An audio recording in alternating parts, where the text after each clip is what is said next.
Nick Thomas-Symonds. Thank you, Mr. Speaker, and I want to begin my remarks, if I may, by marking the first anniversary of the terrible events in Manchester on the 22nd of May 2017. We remember all those who lost their lives and those who were injured. We think of their friends and their families and also pay tribute to the emergency services and to the first responders for the work that they did that night, and also pay tribute to the great city of Manchester for the way that it came together in the aftermath of that awful tragedy. Mr. Speaker, we are here today to debate the serious violence strategy, and of course, on its broad themes there is agreement across the House to tackle county lines, on early intervention and prevention, on supporting communities, and on effective law enforcement and criminal justice response. The 14 backbench speeches covered a range of issues. I just want to draw attention in particular to my honourable friend, the member for Lewisham Deptford, who started, I think, with her tireless work in calling for this debate, but also the moving way she spoke about the young lives lost in her constituency and the importance of engaging with them. After all, they are our country's future. My honourable friend, the member for Lewisham West and Penge, was absolutely right to draw attention to the comments of the Commissioner of the Metropolitan Police, who said very clearly that it would be naive to say that reductions in police finances, whether in London or beyond, haven't had an impact. And I do say to ministers opposite that her words really should be heeded in terms of how they take matters forward. My honourable friend, the member for West Ham, spoke very movingly about those lost in her constituency and also paid tribute entirely appropriately to the work that's done by our National Health Service whenever there are violent crimes in seeking to save and treat people. My right honourable friend, the member for Gedling, spoke with great passion about the need for action, and in a sense he summed up that urgency in 7 words: what are we going to do now? My honourable friend, the member for Tottenham, also spoke with very great passion.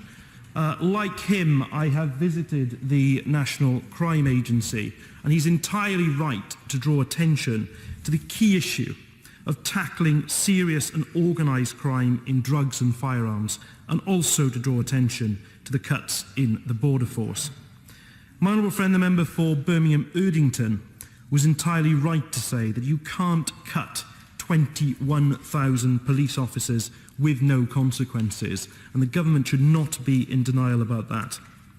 My honourable friend, the member for Croydon Central, spoke very movingly and appropriately about the work of the late Baroness Jowell in public health, and is absolutely right. We should bring that into this debate today. And I also pay tribute to my honourable friend's work as the chair of the Knife Crime All-Party Parliamentary Group. My honourable friend, the member for Bristol West, was also entirely right to bring domestic violence into this debate, an absolutely key issue that she spoke with great authority on. And my honourable friend, the member for Great Grimsby, spoke well about the shocking rise in violent crime in her area, and also a key issue as to why it is that on sexual offences there is a reduction in the number of referrals that's being made from the police to the Crown Prosecution Service, something across government that needs to be considered. Now, resources have been and is an issue that's been raised across the chamber today. And let me just say at the outset, I'm not saying that adequate resourcing is sufficient on its own to tackle these multifaceted issues, but adequate resourcing is necessary to take all the action we need. And it cannot be said that police numbers are irrelevant. And if there's any doubt about that, my right honourable friend, the Shadow Home Secretary, spoke about a leaked Home Office document that appeared last month. And let's be absolutely clear, this is what the Home Office is actually saying to ministers about the issue. Since 2012-13, weighted crime demand on the police has risen, largely due to the growth in recorded sex offences. At the same time, officer numbers have fallen by 5% since 2014. So resources dedicated to serious violence have come under pressure and charge rates have dropped. This may have encouraged offenders. Now, that's what Home Office ministers are actually being told. They should be heeding the advice that they are given about this. And I should also say, Mr. Speaker, that we've spoken a great deal in the House today about the 21,000 fewer police officers.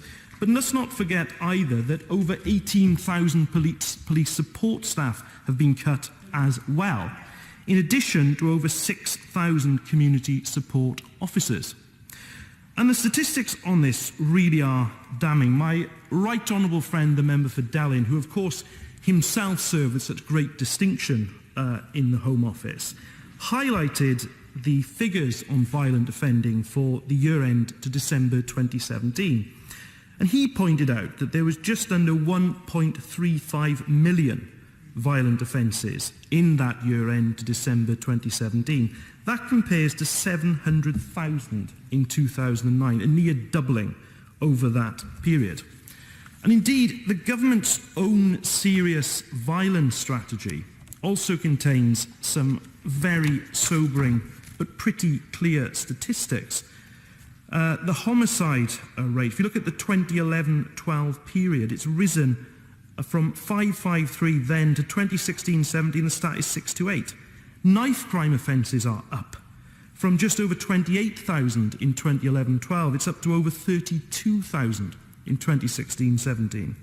Firearms offences, which have increased from just over 6,000 then, now it's up to 6,375. And offences involving firearms have increased by 31% between 2013-14 and 2016-17, only really reinforcing points that were made by my honourable friends about the real urgency to tackle this to save lives. And Mr. Speaker, I go back as well to what the current Prime Minister said when she became the Home Secretary in 2010. She said, nobody should accept a situation where at least 26,000 people fall victim to crime every day. 26,000 a day. Now, I've looked at the crime survey of England and Wales, and I've looked at the statistics for up to the year end of September 2017, where there's over 10,500 recorded offences and criminal incidents, rather. That works out at over 29,000 per day, 3,000 more per day since 2010.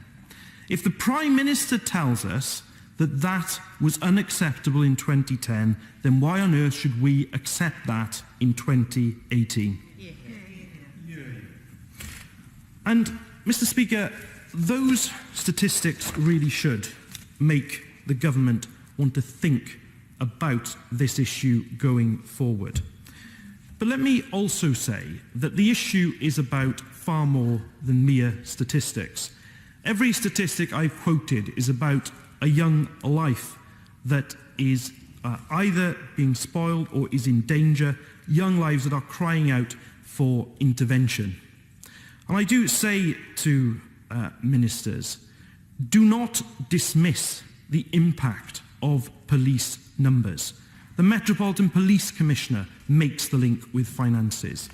The leaked Home Office document makes the link. Common sense makes the link. And I would say to all those who made contributions opposite on this, that nowhere in this document, in this serious violence strategy document, is there any sustained analysis about that link between police numbers and the levels of crime, and indeed violent crime. It's simply not there.